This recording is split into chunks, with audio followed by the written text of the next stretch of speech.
광고가요?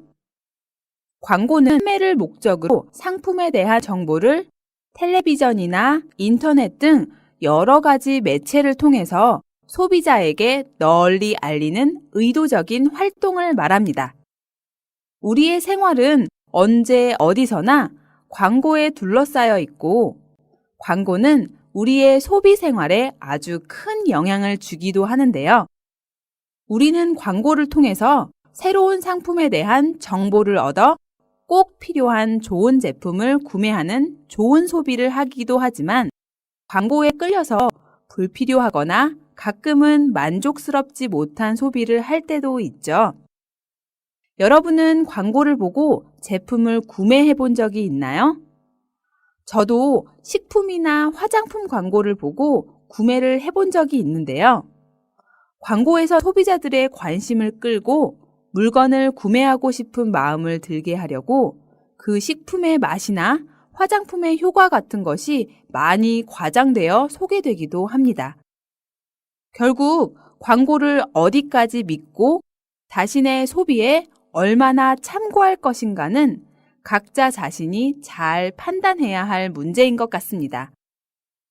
자, 그럼 이제 제목을 같이 한번 읽어보고 네 번째 단원의 공부를 시작해 볼까요? 광고를 보면 사고 싶은 마음이 들게 마련이죠. 네, 광고를 보면 그 물건을 사고 싶은 마음이 드는 건 당연한 결과라고 말하고 있습니다. 광고를 만드는 사람들이 하는 일이 바로 이거죠. 사람의 마음을 움직이는 광고를 만드는 거예요. 자, 그럼 책 316쪽의 그림을 보고 광고에 대한 이야기를 시작해 볼까요? 먼저 그림을 보세요. 무슨 광고인 것 같습니까?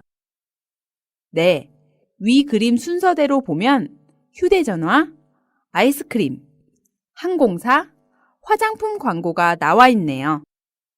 휴대전화 광고는 최신 기술로 만들어진 여러 가지 기능, 디자인 중심으로 소비자를 유혹하죠. 아이스크림 광고는 보기만 해도 당장 나가서 사 먹고 싶을 정도로 미각을 자극하는 감각적인 광고로 만드는 경우가 많습니다. 세 번째, 항공사 광고를 보면 최신 항공기 도입으로 더욱 편안하고 안전한 여행이 될 거라는 것을 보여주면서 최고의 여행이 될 것 같은 환상이나 믿음을 소비자들에게 심어주죠. 그리고 화장품 광고는 최고 인기와 미모를 가진 모델을 써서 고급스러운 이미지를 전달하면서 이 화장품을 쓰면 누구나 그렇게 아름답고 고급스러운 이미지를 가진 여성이 될 거라는 환상을 갖게 하죠. 이런 광고를 보면 정말 필요한 것이 아니어도 꼭 사야 할 것 같은 느낌이 들 때도 있습니다. 광고를 보고 그 물건을 구매하도록 자극하는 거죠. 그것이 광고의 주요한 목적이기도 한데요. 광고는 새로운 제품에 대한 정보를 주기도 하지만 그것보다는 소비자의 소비 욕구를 자극하는 것이 주 목적이기 때문에 가끔은 사실과 다른 과장된 정보를 주기도 하고 결과적으로 불필요하게 만족스럽지 못한 소비를 하게 하는 부정적인 면도 있습니다. 그런데 우리는 텔레비전, 신문, 인터넷뿐만 아니라 버스나 지하철, 건물의 광고판 등 광고에 둘러싸여 있고 수많은 광고를 매일 접하며 살고 있습니다. 그러면 이런 광고의 홍수 속에서 어떻게 똑똑한 소비를 할 수 있을까요? 이 단원을 공부하면서 광고의 특성을 잘 이해하면 좀 더 똑똑한 소비를 할 수 있지 않을까 기대해 봅니다. 이제 광고와 관련된 대화를 살펴볼까요? 먼저 대화를 들으면서 다음 질문을 생각해 보세요. 미선 씨와 리에 씨의 대화입니다. 첫 번째 질문. 미선 씨의 동생은 요즘 왜 미선 씨에게 매일 전화합니까? 두 번째 질문. 미선 씨 동생은 왜 게임기를 사달라고 조릅니까? 세 번째 질문. 리에 씨는 물건을 사달라고 조르는 아이들보다 무엇이 더 문제라고 했습니까? 자, 그럼 대화를 한번 들어볼까요? 동생이 요즘 새로 나온 게임기를 사달라고 얼마나 조르는지 귀찮아 죽겠어요. 엄마한테 말하다가 안 되니까 저한테 매일 전화를 해요. 그렇게 갖고 싶다는데 웬만하면 사주지 그래요? 지금 집에 안 하는 게임기만 해도 얼마나 많은지 몰라요. 텔레비전에 게임 광고만 나왔다 하면 사달라고 난리예요. 그러면 좀 알아듣게 타이르지 그랬어요. 타이르나 마나예요. 쇠기의 경읽기예요. 아직 판단력이 없는 아이들이 광고를 보면 사고 싶은 마음이 들게 마련이죠. 그러니 물건을 사달라는 아이들만 나무랄 수는 없어요. 광고로 아이들을 자극하는 어른들이 더 문제예요. 잘 들으셨나요? 그럼 조금 전에 선생님이 질문한 것에 대답해 볼까요? 첫 번째 질문. 미선 씨의 동생은 요즘 왜 미선 씨에게 매일 전화합니까? 네, 새로 나온 게임기를 사달라고 매일 전화를 한다고 했죠? 엄마가 안 사주니까 누나에게 자꾸 전화해서 사달라고 귀찮게 하는 모양이네요. 두 번째 질문.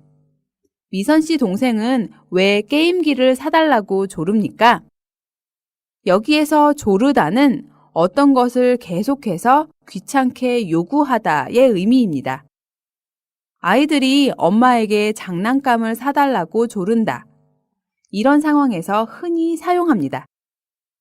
그럼 미선 씨 동생은 왜 게임기를 사달라고 조릅니까? 텔레비전에서 게임 광고만 나왔다 하면 사달라고 조른다고 했네요.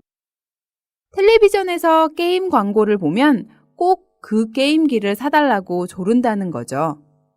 결국은 광고가 물건을 사고 싶도록 아이를 자극한 거네요. 세 번째 질문.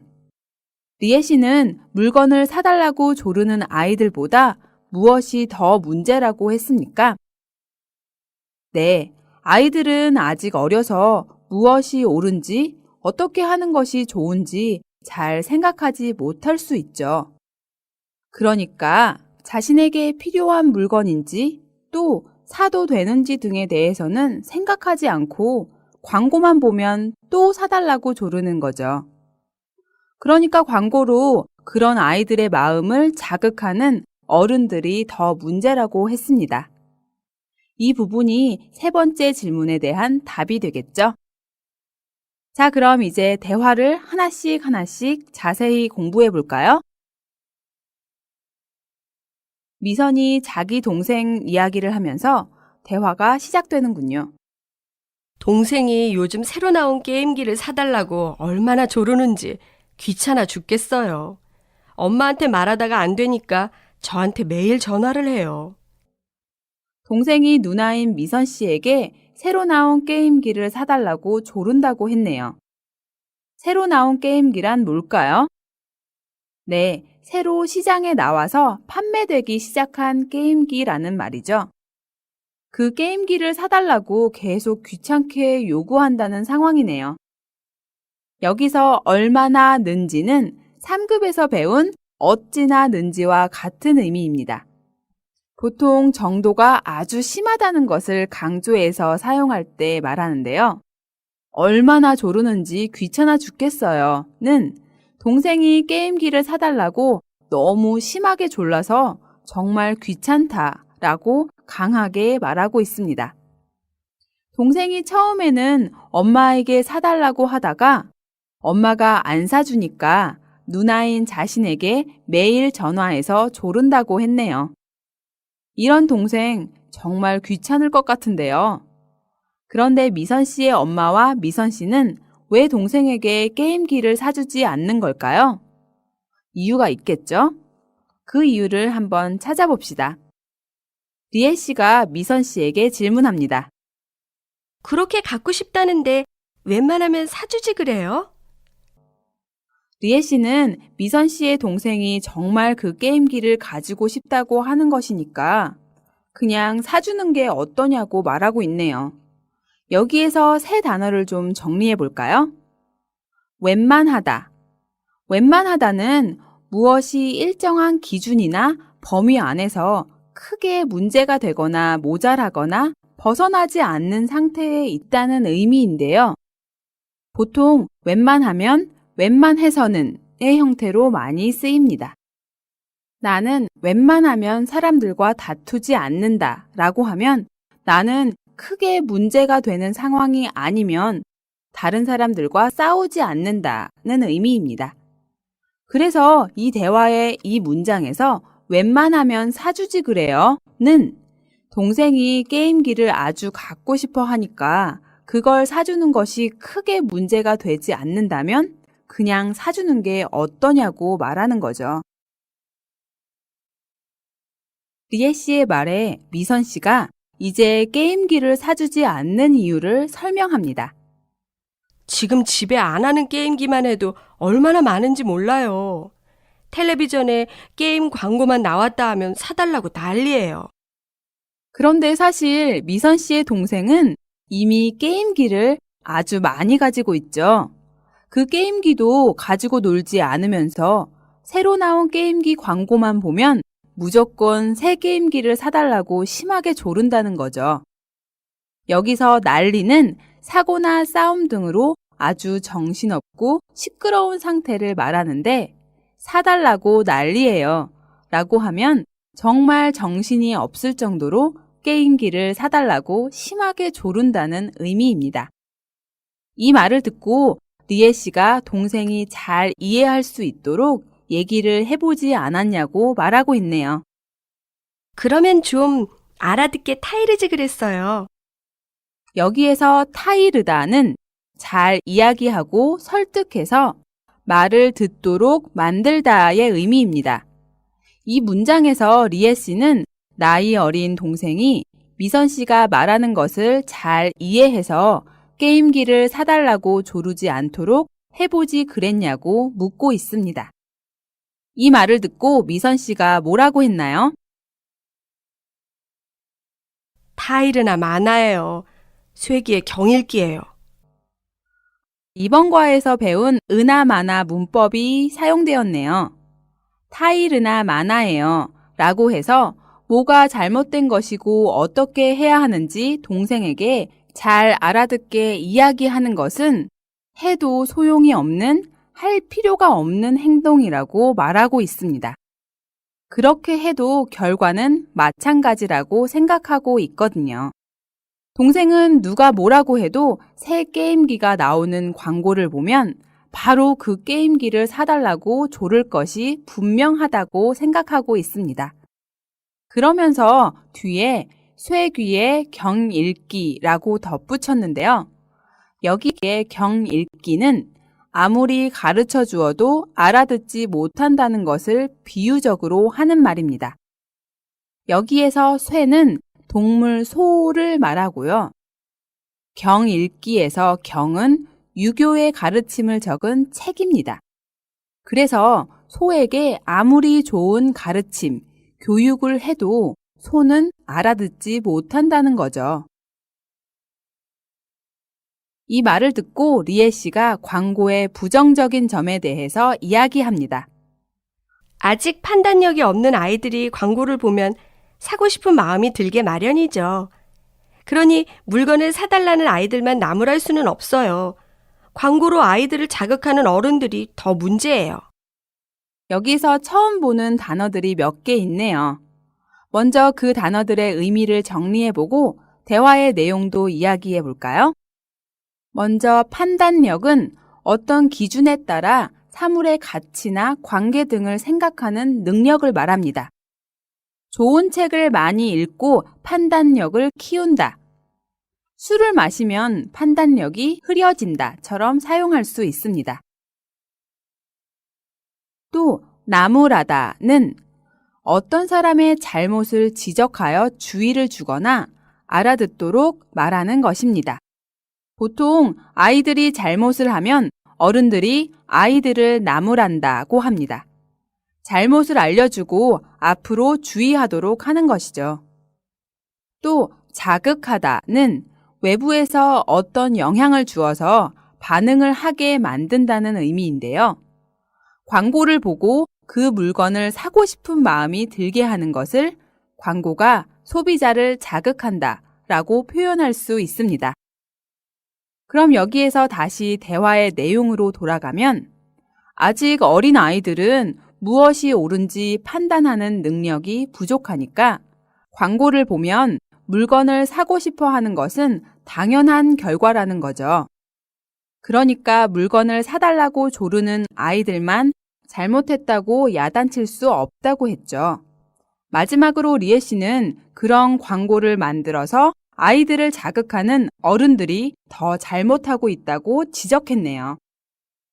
대화가 잘 이해가 되셨나요? 저도 리에 씨의 말에 공감해요. 그래서 아이들에게 이런 광고의 특성을 잘 이해하고 똑똑하고 올바른 소비 생활을 할 수 있도록 꾸준히 가르쳐야 하는 것이 우리 어른들이 할 일이라고 생각합니다. 자, 그럼 책 317쪽 어휘들을 볼까요? 이 단원에서는 광고와 관련 있는 어휘들을 공부해 보겠습니다. 연습 문제를 풀기 전에 간단하게 단어의 의미를 정리해 보겠습니다. 먼저 기업은 이익을 목적으로 생산, 판매, 금융, 서비스 등의 사업을 하는 업체를 말하는데요. 큰 기업을 대기업, 또 규모가 작은 기업을 중소기업이라고 말합니다. 다음은 제품입니다. 제품은 판매를 목적으로 원료를 이용하여 만들어낸 물품을 의미합니다. 다음은 광고주입니다. 광고주는 광고를 내는 사람을 말하고, 다음 광고 모델은 텔레비전 광고 같은 영상물이나 신문 잡지 같은 인쇄물의 광고 촬영을 위해 자세를 취하거나 연기를 하는 사람을 의미합니다. 다음은 공익광고입니다. 공익광고는 일반적인 제품 판매를 위한 광고가 아니라 모든 사람들의 이익을 위한 광고를 말합니다. 다음은 온라인 광고입니다. 온라인 광고는 인터넷을 이용한 모든 광고를 의미합니다. 마지막으로 광고 대행사는 광고주를 위하여 전문적으로 광고를 만드는 회사를 말합니다. 그럼 이제 아래의 빈칸에 알맞은 어휘를 써볼까요?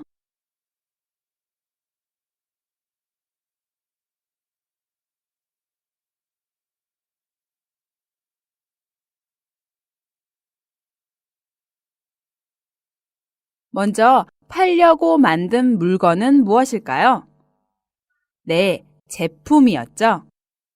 이 회사에서 만드는 제품은 세계로 수출된다. 유리 제품, 가죽 제품. 다음, 생산이나 판매를 하는 회사는 무엇일까요? 네, 기업이죠. 김 사장은 구멍가게를 세계적인 기업으로 키웠다. 기업을 세우다, 기업을 경영하다. 여기에서 구멍가게는 아주 작은 가게를 의미합니다. 텔레비전이나 신문에 돈을 내고 광고를 하는 사람은 무엇이죠? 네, 광고주라고 했죠.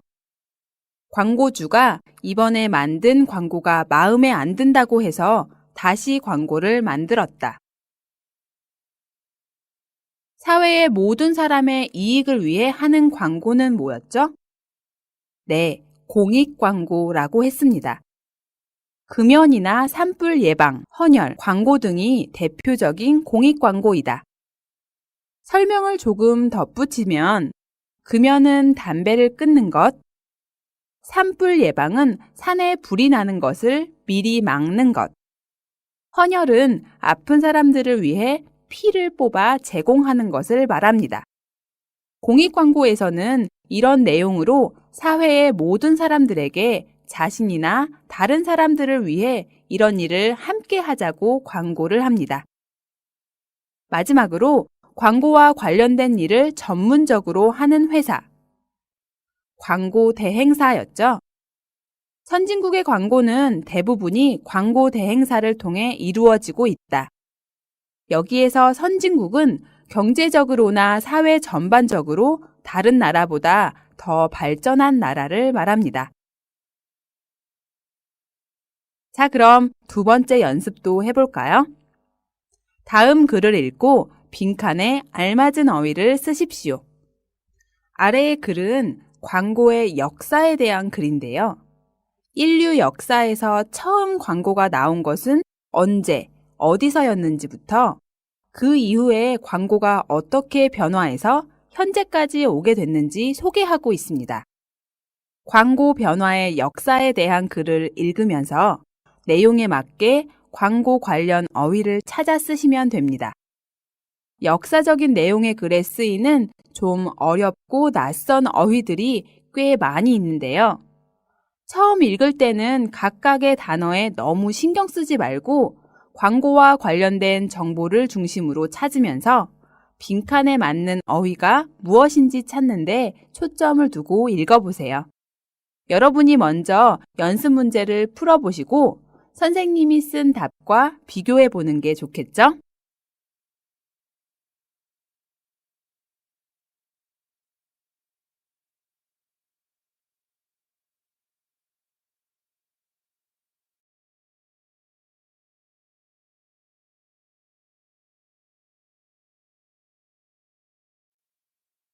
글을 읽고 어휘들을 다 넣으셨나요?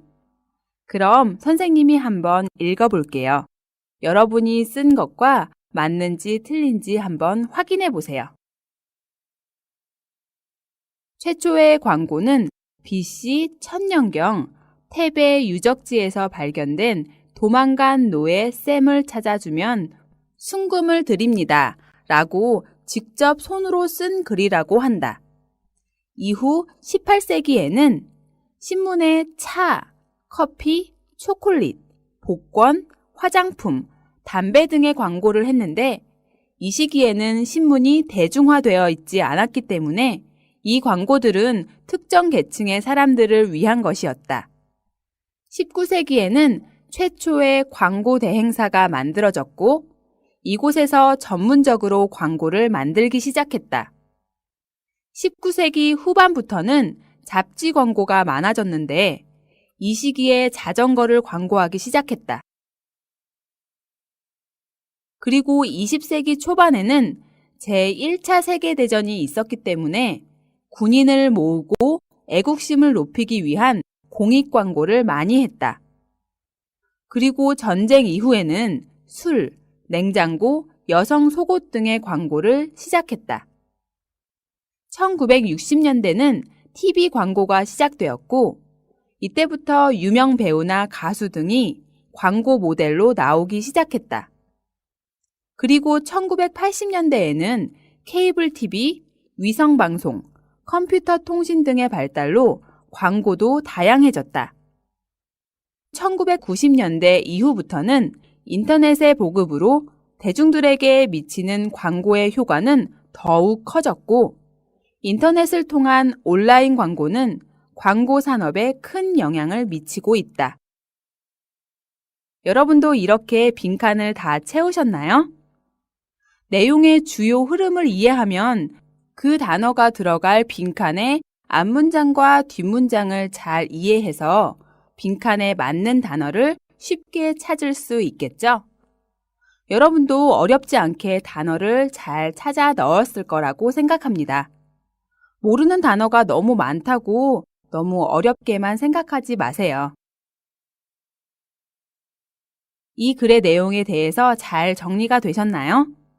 선생님과 함께 다음 질문에 대한 답을 찾으면서 간단히 내용을 확인해 볼까요?